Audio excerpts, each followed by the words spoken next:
第四條數咧就想你揾到一個 prism 嘅 volume 啦。咁呢個 prism 咧其實就係一個 cylinder，即係圓柱體嚟嘅。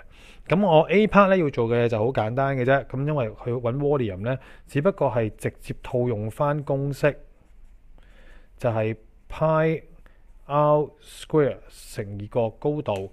咁題目裏邊咧已經俾咗個 r 係4cm 啦，個h 個高度咧就係7cm。咁所以呢度4，呢度7啦。咁因為呢條題目嘅要求咧就去到3位有效數字，咁所以你可以將個派咧，亦都直接去用計數機咧去撳翻出嚟嘅。咁你撳完出嚟之後咧，你就發覺咧個答案咧其實就會係6，即係352個 cm cube 噶啦。咁就係咁簡單啫。好，咁跟住咧到 B part 啦。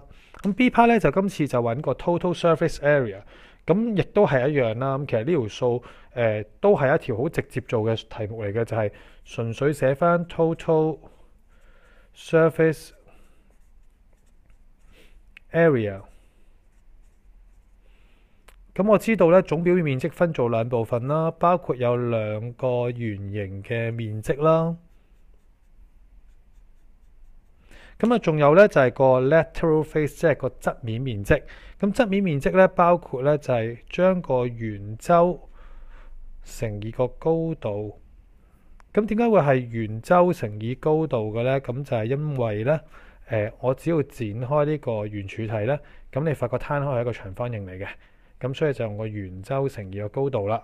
咁嗰個半徑咧就係4啦，高度就係7。咁啊，同樣地，今次我純粹用計數機一次過將所有答案撳晒出嚟嘅話咧，咁我就會計到咧係276嘅 cm square，咁咧就完成噶啦。